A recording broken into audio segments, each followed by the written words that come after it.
months now, we've been talking insecurity, and that problem seems just to be intractable, and it has raised concerns for all Nigerians, including politicians and religious leaders. So some governors have called for a state of emergency in that sector, while others have kicked against it. So, where does Pastor Ighodalo stand? Pastor Ighodalo is pastor, Trinity House, Lagos. He's also an accountant and a social reformer. Thank you for joining us, Pastor Itwa. Thank you very much. Thank you for inviting me. And let me wish all the workers in Nigeria and all over the world a happy Workers' Day, this first day of May 2021. Thank you. Okay. Let me start with a general question. The issue of insecurity has taken front burner in a number of months. What are your thoughts about what is going on? Do you think there's a hidden agenda somewhere, as we have been told? Do you think there are people in high places who are behind this? There are all kinds of speculations out there. What are your thoughts? Well, it's a mixture of different things that has led to this issue of insecurity. First of all, it's economic. A lot of people who are unemployed or underemployed, who are easy targets and available for people to use for all manners of things. Second is political. Some people find it to their political advantage to create a bit of upheaval here and there so that they can attract political attention and mileage to themselves and get away with one or two things that they need. So we have a mixture of these two things, and we need to get to the root of the matter. What has bothered me is the seeming lackadaisical attitude and a bit of indifference in government to this issue that's going on right now. But part of it has been fueled also by corruption, because all of a sudden, some people have found a way to continue to make money and enrich themselves from this kind of crisis, either from the sale of arms or from the use of security votes and so on and so forth. So there's a little bit of insincerity in trying to solve this problem. And then the fourth, of course, is technology. We don't have enough technology and enough equipment and armaments. But I think the most important thing is the determination, the tone at the top, the willingness to crush this thing and to deal with it in a very decisive manner. And I think because that is a bit absent, people are getting away with all manners of things. But if we're determined right from the top to see to the end of this thing and face it from the different dimensions from which it presents itself, including, if necessary, negotiating and discussing with some of the people behind this thing, we will get to the bottom of it and we'll have peace and a vision for Nigeria. Well, thank you very much for that one. I like the latter part of what you said, vision for Nigeria. If you don't mind, could you just turn to the camera of with which we are seeing you, so that we can get a better profile, and then you'll be able to speak to us as directly as I'd love for you to do. But that peace part that you talked about takes my mind straight away to that inscription under the Nigerian coat of arms: unity and faith, peace and progress. Do you see a plan to achieve that? From where I stand right now, not really. I'm a little bit bothered about the lack of corporate direction and vision that we need to push Nigeria forward, especially right from the top. The vision is not clear. The corporate direction is not clear. And as I said, there seems to be a lukewarm, lackadaisical attitude. Maybe things will resolve themselves, and then let's see how it goes, and so on and so forth. The decisiveness that we need to crush and to bring peace I don't quite see it. That's a little troubling, because a good number of people that we've had various conversations with about this matter also say that one of the reasons for some of the challenges that we're having is a lack of national ethos. Like, for instance, when there was a time when Germany decided this is the path we wanted to take, a time the US decided this is the path we wanted to take, and they put all apparatus of government in that direction. Now, there are also those who say that some of the issues that we're having, some of the challenges we're having are politically fueled.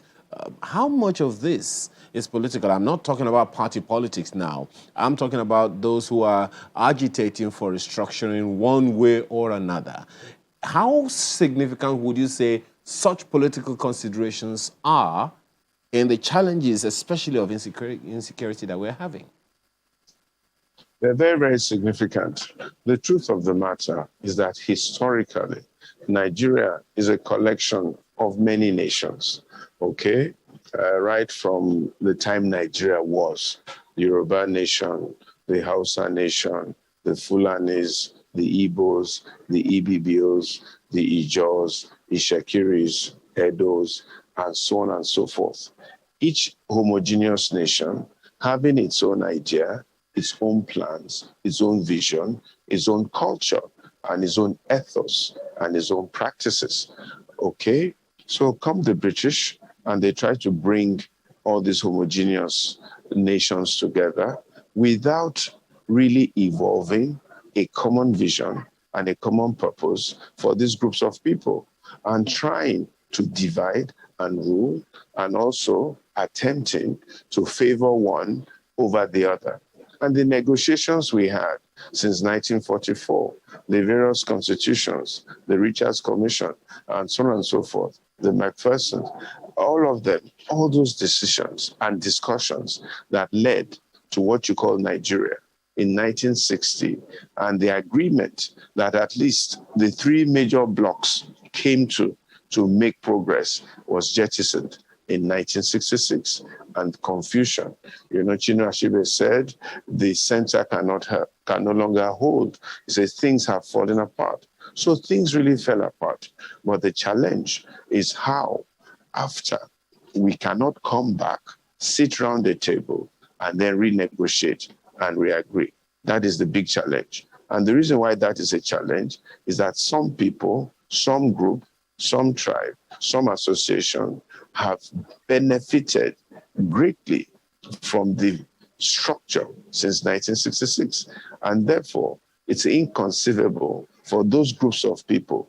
Some of them are political groups, some of them are religious groups, and some of them are tribal groups. It's inconceivable for them to let go of that which they now think is theirs by right. And these are the people that I call the gatekeepers. Some people call them the owners of Nigeria. In 1999, somebody wanted to run for politics, and then when they spoke, somebody laughed and said, the owners of Nigeria have decided. Who are these owners of this Nigeria? Faceless owners of Nigeria who are deciding for 200 million people. We need to find them. We need to go to where they are. We need to talk to them and ask them, what do they want so that Nigeria can be set free? We know a few of them. We will go to them one by one. Their interest cannot be greater than the interest of 200 million people. They need to understand that. Most of them are wealthy, they're influential, they're powerful, they've been around for a long time. Let them let this country go. It is time for the poor man in Ajegunle, the poor man in Zamfara, the poor man in Katsina, the poor man in Isaleko, poor man in Ijo, in Igbo, in Owerri, to rise up and have a voice. That's all we're saying at this point in time. So they came and they decided that this is what they want because they were benefiting from it. And the benefit is so enormous in terms of material resource that they keep putting the people down and controlling the people. And that's why we have these challenges and different kinds of people now showing up and agitating here and there. We need to sit around the table and evolve a commonality of purpose to think Nigeria, not to think a section of Nigeria, not to think a group of Nigeria. We need to evolve a common purpose. And that's why they're calling for this thing called restructuring. Restructuring is just a simple conversation. We want to agree on how to go forward together, that every single Nigerian, to the best of our ability, will benefit, will have purpose, will have hope, will have aspiration. If the rules are clear, everybody knows how they can aspire. Right now, the rules are not clear, and they're weighed against some people and in the favor of some people. It cannot continue, because after a while, the people will wake up and they will see that it cannot continue. It's happened in Britain, it's happened in France, it's happened in Russia, it's happened in the USA, it's happened all over the world. You cannot continue to subjugate a people for long. One day they will rise. Even in Israel, the Israelis, they rose up against the Egyptians because enough is simply enough. And that's simply what Nigeria has come to now. So we must discuss and we must decide that we have to go forward together in the best interest of the majority of people, regardless of tribe, religion, background, ethnicity, and so on and so forth. That's simply what they mean by restructuring. How can we discuss that it will benefit everybody as best as possible? How can it be that there's equity, there's fairness, there's justice, there's rule of law? That's all we're saying. And it's what we've been saying for a long time. It's just that nobody's been able to strategically think about it and stay on it and insist on it and walk through with it because of different reasons. So we need to engage ourselves and get rid of this big elephant in the room, which is called oil and gas, which blocks our vision and our ability to see and think through. Once we can get rid of it and overcome the fear and the anxiety of oil and gas, I think Nigeria can make progress, because we're great people, industrious people, powerful people, thinking people, hardworking people, courageous people, but we just need to be motivated and driven in the right and fair direction. And this is really what I think the issue is. Okay. Pastor, for some people, restructuring means letting anybody pull away who wants to pull away. But to keep Nigeria one, as the slogan was during the Civil War, seems to be a task that must be done. How do you keep a people together who no longer seem to want to stay together? I believe that Nigeria is stronger together. The diversity is good. Yep. The difference of opinion is good. It builds a strong culture, gives different views. What we do not have is tolerance, enough tolerance for one another. But if some people really want to pull away, I won't stop them. You understand? You know, the Bible says, Ephraim has decided to go away, let him go. We mustn't force ourselves. We must just find a way to work together separately. There's nothing wrong with that. If people think that they are better off on their own, let them go. But you see, the issue then again is the control of resource, because people are used to getting resource from a certain geographical area and they don't want to let go of it. They shouldn't be afraid. There's more than enough for everybody all over the world. You know, somebody from Ghana now can't come to Nigeria and say they want our oil, but they're doing well in Ghana with their cocoa. You can't come from Cameroon and say you want Nigeria's oil. You are doing well in Cameroon with whatever it is. Everywhere in the world has resource. You know, Israel has no land, has no forest, has no trees, has nothing, but they're the biggest, one of the biggest agricultural nations and technology nations in the world. Switzerland, the same thing. What's the name? What's the name of this place? Town or whatever it is. The same thing. They had nothing, but they had brain. And this is what it is. Let us apply our thinking according to what God has given to us, and we can recreate. Even Dubai had no resource, but they had brains, and they've transformed the land.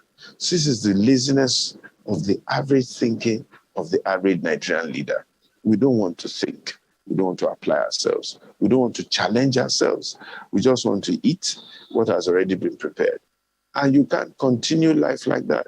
Any family that's not continually generating income is wasting and dying. So we need a reorientation of the average Nigerian. That is part of the problem. We're wrongly orientated. Ethics, hard work, morality, a fear of God, focus, determination, all those things are virtually eroded from the average Nigerian. Most of the people complaining, if they get into power, they will do even worse. We thought that Jonathan was bad. Now we got a new government and they haven't done much. They haven't done better. It's frightening.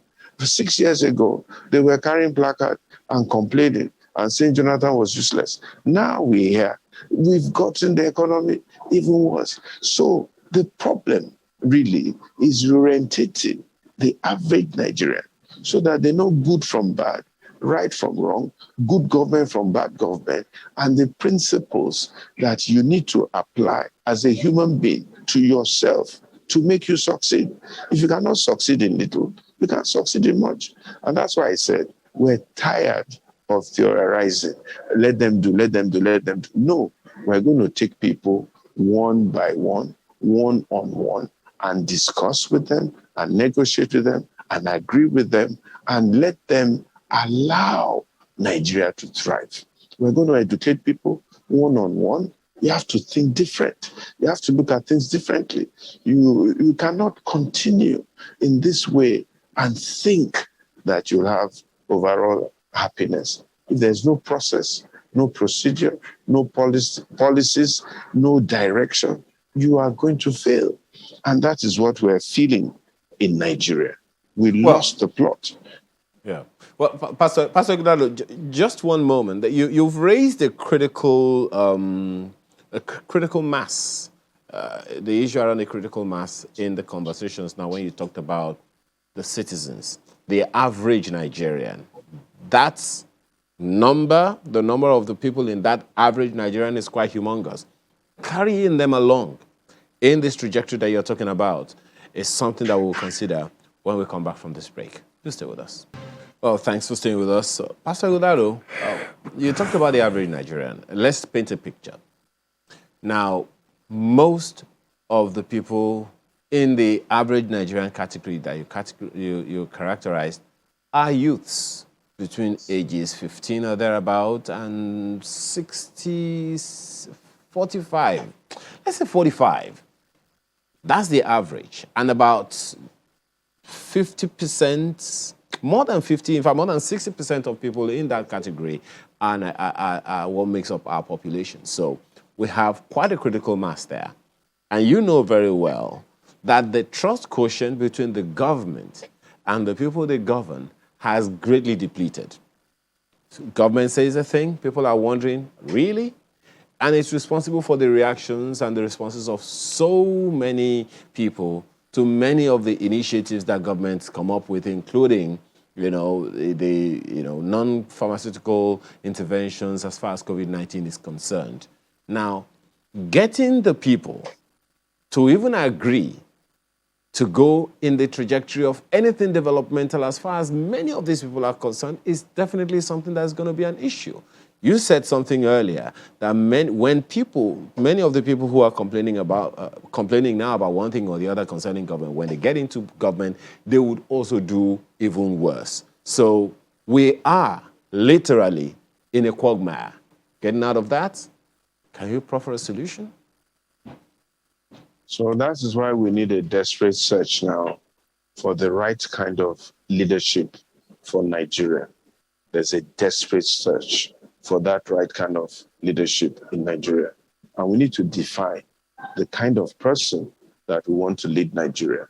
So that when Nigerians see whoever offers him or herself up for leadership, they can say, you don't fit this criteria. If you want an MD of a bank, you have a criteria. What do we want to lead Nigeria? Number one, his background must be impeccable. We must be able to trace his antecedents, his source of wealth, the work he has done, what he has achieved, or what she has achieved over the last 10 or 20 years. Number two, the vision for Nigeria must be clear and sure and direct, and so on and so forth. Number three, the person must fear God, must fear God. Humility, reality, the fear of God must be important. Number four, intellectual capacity, the ability to think, to solve problems with proven evidence and track record. Anybody that has a taint of corruption, no, we're not interested.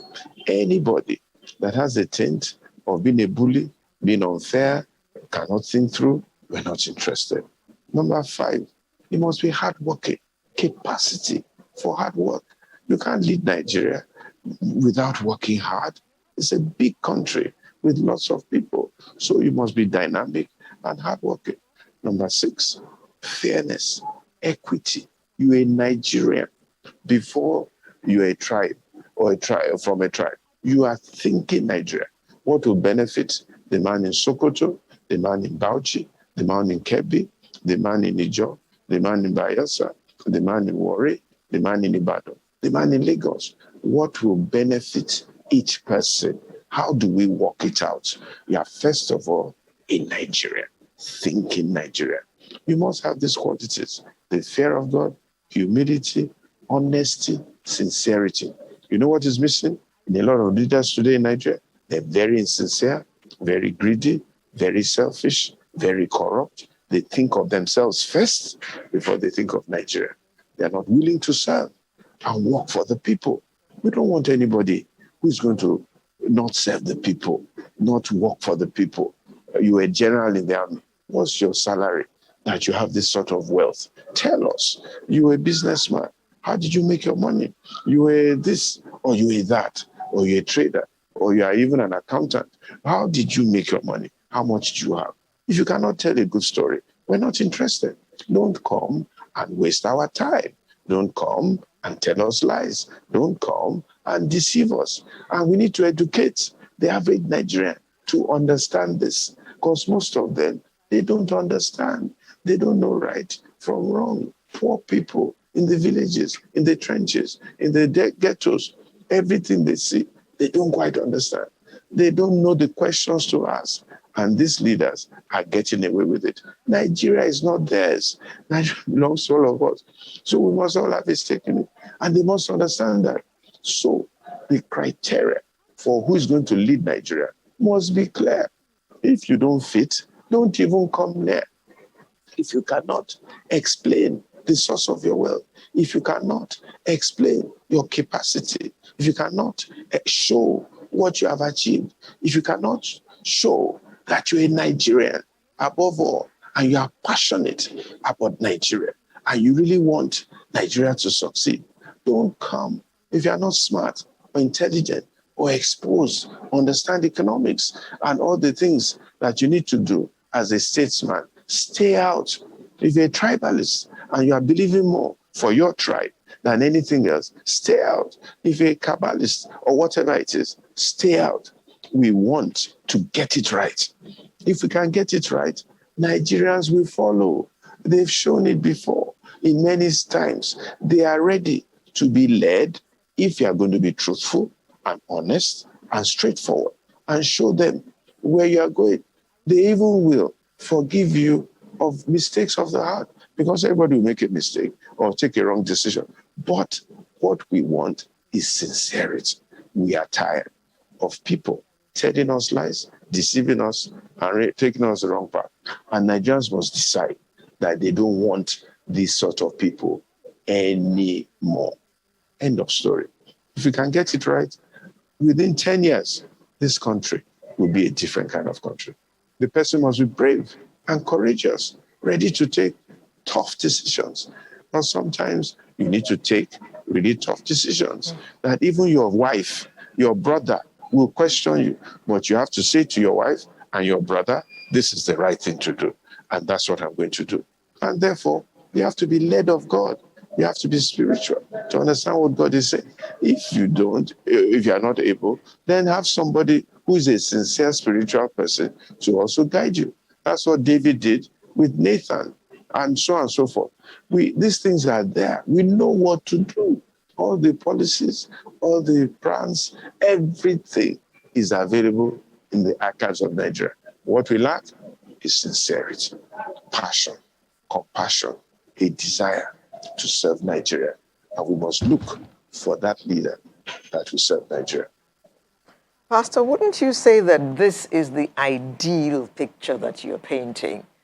Because the poverty situation in Nigeria is such that if anybody showed up and offered 1,000 naira, even 500 naira, votes will be bought and sold. Exactly.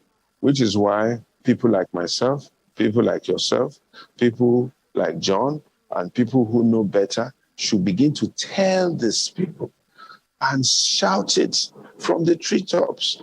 Don't sell your birthright for 5 naira or 5,000. This guy will give you 5,000. He will take away your school, take away your health, take away your roads, and so on and so forth. The guy hawking bread on the streets cannot connect his poverty with the gentleman who just drove by in a motorcade. He cannot connect it. We have to make that connection for them. So the first thing we need to do in Nigeria is reorientation and public awareness.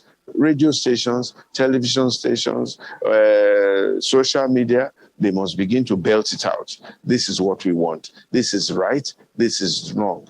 They must belt it out and show that this is the way Nigerians must go. This is the time to start to do these things. This man that's offering you 10,000, he's stealing your money. He's giving you 10,000, he's taking 1,000,000 from you. You must see it. Wake up and smell the coffee. This is the time. So I'm going to call upon you and everybody else, anywhere, who knows right from wrong, to say right from wrong. That's what we need to do in Nigeria right now. Educate people, inform them, let them know in the churches, in the mosques, in the schools, in the village square, in the town halls, in the little villages, in the hamlets, on radio stations, TV stations, everywhere. We must begin to say it. And where we need to name and shame, we will do so. Otherwise, these people will continue to get ahead of it. At the very worst, we say, Mr. So-and-so, explain to us, this money you are spending, where did you get it? You know, in those days in Nigeria, if you came back home, your father will ask you, this car, how did you get it? Your mother will ask you, this money you are spending, how did you get it? Your uncle will ask you, you just went to Lagos 2 days ago. How come? Now, people don't ask questions. We have to ask those questions. There's nothing wrong in making money as long as you can tell us how you made the money. There's no problem. If you didn't cheat or steal, no problem. Well, Pastor Ighodalo, it is interesting that you put it that way. But you know, we have chosen democracy, party politics. On a lighter note, I don't think the fathers and mothers in those political parties ask those questions that you're asking. That is where the candidates have to come from. We do not have a system that permits independent candidature for now. So before the candidates can arise, they have to go through this system. The kind of communication that we need to have, as you're proposing, perhaps should start from the political parties. But then, the negotiations you talk about and the interests of these individuals in the parties is definitely something to consider, don't you think? Yeah, I agree. The parties won't educate themselves because they're all the same coin, the same 10 and 10 pence. They won't educate themselves. They're all benefiting from it in the party. It is us outside the parties that must put pressure on those people in the party that they must change. You know, the people in the parties They are first of all human beings before they get into the party. So before they go into their enclaves or conclaves, we must get to them and talk to them and tell them that meeting you are going for, tell yourselves the truth. If you don't tell yourselves the truth, we here, we will see you when you come out. Some of us must get into those parties and join them there and begin to shout and drum. The problem, though, I must confess, is that once you get there, you tend to join them because somehow or the other, they threaten you, they bully you, they try to corrupt you and all that. And that's why Nigeria's problem has been so difficult to solve because of this same level of poverty that you're talking about. But the more a few of us begin to talk about it, the better it will become. I think that Nigeria is a bit better in terms of people in 2021 and knowledge and information than in 1999. It's just that the not so good people who got hold of power in 1999 have entrenched themselves while the few good people were looking away. But these few good people mustn't be afraid. They must rise up and begin to talk. Otherwise, some people think that is totally impossible, that the rot is so terrible, and so on and so forth.